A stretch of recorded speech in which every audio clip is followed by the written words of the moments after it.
Governor Chris Christie of New Jersey has been called a rising star in the Republican Party. He's been making some enemies along the way, though, after making some huge cuts and taking on the unions, asking for major concessions. The 48-year-old closed an $11 billion budget gap. He also won legislative approval for a 2% cap on property tax increases. And he says New Jersey is a lab experiment for the rest of the country.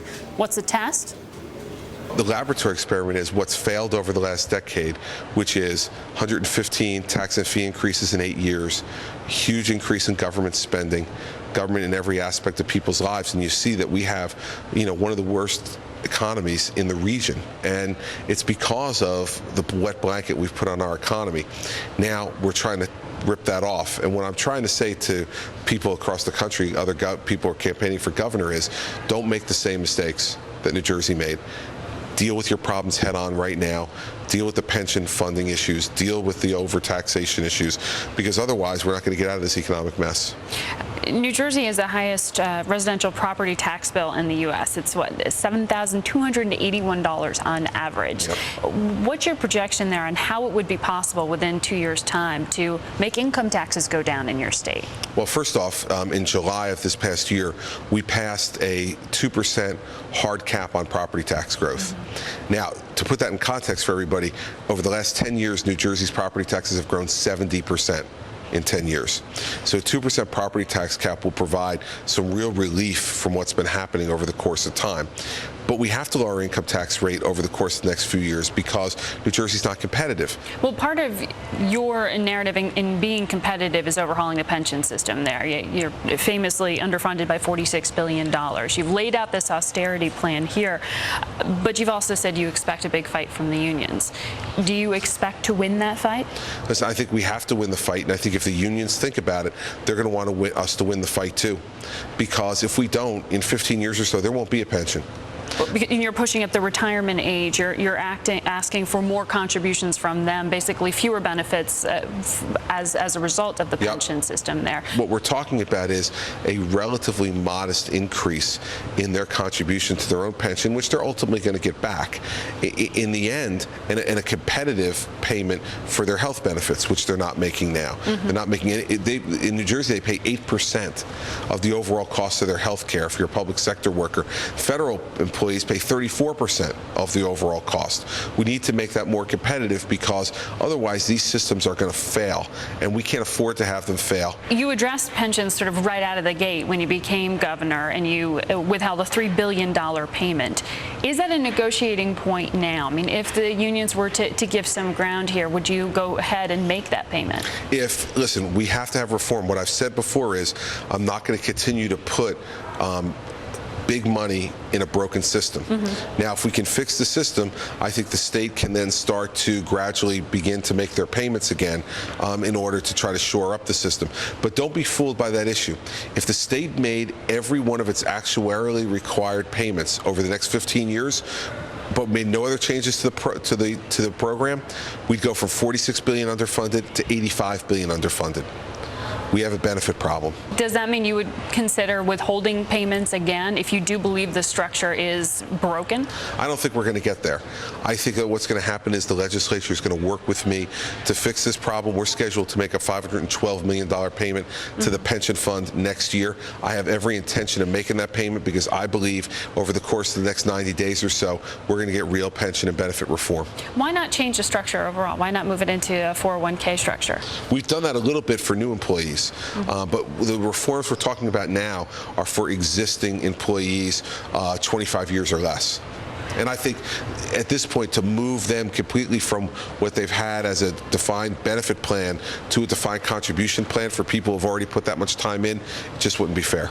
Well, let's talk about some of the budget cuts you've made, some of the belt tightening you've done, because you have cut a lot of the fat. You've talked a bit about that. You've also been criticized for cutting into muscle there. You withheld more than $7 million to women's centers. You cut more than $800 million to the educational system. With that comes great social cost. I mean, what's your expectation on that front? Well, listen, it's just that we can't print money. We're not like the federal government. And so we've had declining state revenues. So you can cut a certain amount of fat out of the system, which we've done, but then you are going to have to cut programs that are worthwhile programs. But what's the alternative? We have the highest taxes in America. I can't raise more taxes. It'll continue to stifle private sector job growth in New Jersey. So some worthwhile programs are going to have to be cut until we have economic recovery. But when you talk to those in the private sector and when you talk to many in the political world, they say fundamentally there's a dislocation out there right now when it comes to American competitiveness, that the workforce we have may not be meeting the needs of the workforce that the economy is going to be based off of. So cutting into the educational system, doesn't that ultimately cut into the competitiveness of your state? No, because I think what happens is you're going to have to force other choices. It doesn't have to be cutting teachers, but do teachers have to be getting 4% and 5% salary increases every year and free health benefits from the day they're hired until the day they die? That can help to bring down the structure, and the reductions in costs that can be made can be ones that are being contributed by the employees. When you have teachers, making that kind of money and increases every year and getting free health benefits, that's affecting the cost of education as much as anything else. These are tough times. We have to share in the sacrifice if we don't want our fundamental systems to be compromised. Welcome back. Now more from my conversation with New Jersey Governor Chris Christie. We talked a lot about his political future and that of the Republican Party. Christie also spoke about hitting the road next week with some candidates and whether or not he will make a run himself for the White House. Here's what he had to say. Our state has a Republican Party now that's resurgent, and I think you're seeing a resurgent Republican Party around the country if we stick to our principles, which should be lower spending, smaller government, less regulation, and lower taxes. That's what our principles should be, and that's what we should be moving and driving towards in order to revitalize our economy. If we stick to those principles as a party, I think we're going to be very successful both politically and governmentally. If we don't, we're going to fail on both sides. When you say our party, are you including the Tea Party, that new movement, within your summary there? Well, listen, I think that the same ideology. Well, listen, there are always differences among everybody within the Republican Party and the Democratic Party. I would dare to say that Dennis Kucinich on one side of the Democratic Party, versus other folks in the Democratic Party who consider themselves more conservative. It's a pretty broad tent in both parties. But what I would say is the essence of what the Tea Party is talking about, which is less government intrusion, less spending, less taxes, has its origins in Republican Party philosophy espoused by Ronald Reagan. And so our party is a big party that has room for lots of people, and I'm certainly happy to take the energy that the Tea Party brings to our elections this fall and the energy that they'll bring to governing. You say Dennis Kucinich as an example of the far left, right. I'm guessing, in that reference. Yep. So is Sarah Palin the Dennis Kucinich of the Republican Party? Would she have similar prospects if she were to run for president? Wouldn't put her in the category of being in the extreme right of our party, analogous to Kucinich. I'd say maybe someone like Ron Paul might be, analogous to Kucinich.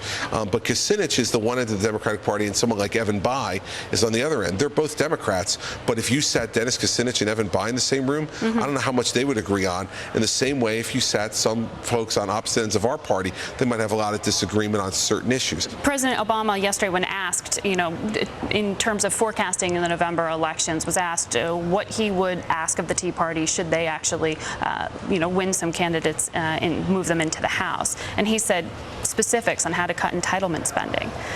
That the suggestion being there really was an agenda to go along with the ideology. What's the agenda, and do you think that, given you've put a lot of focus on entitlement spending and cutting back here, can you be on the same page with a Tea Party candidate? Well, I don't see any reason why not. I mean, we're showing in New Jersey that you can put forward programs that people may have thought at one time were politically unpopular, but people are understanding that we live in difficult economic times. We have to make these choices. And I think the difference now is when you're campaigning, you talk in directional terms. When you're governing, you have to make decisions. And so I think the president, to some extent, is right. That if these folks get into office, members of our party, we're going to have to put up or shut up on these issues. And the president has every right to challenge us to put up or shut up. And then the test of leadership will be, do we do it or don't we? next week you're kicking off a tour. You're campaigning in a lot of states. California for Meg Whitman. You're going to be in New Mexico in October, Ohio, Michigan, Illinois, Maryland, Pennsylvania, Indiana. You've become a real asset to your party here. I hope so. You hope so. Does that? Hope so. What is it that you hope to accomplish with this national platform? I hope to be able to spread the message of the fact that New Jersey is taking tough steps to be fiscally responsible, to get our state back on track, to grow the economy, and I hope to help elect Republican governors. Lots of these folks were very helpful to me a year ago in terms of my campaign and supporting me and give me the type of moral support that you need when you're going through a tough race. So I'm repaying the favor around the country, and I think the country would be better if we have a majority of Republican governors across the country. Do you see yourself as the face of the Republican Party at this point? Oh, no. No, I see myself as the face of New Jersey Republican politics, but nothing beyond that. I'm just here to be helpful. And you said you're not going to run for president, but vice president has been bandied about. Can you really see me as somebody's vice president? I mean, I don't see it. You're hitting a lot of states here. I don't see it. What I see is working as hard as I can for the next 3 years as governor of New Jersey, and then deciding whether I want to run for re-election. And I don't see. I will not run for president. It's just not going to happen.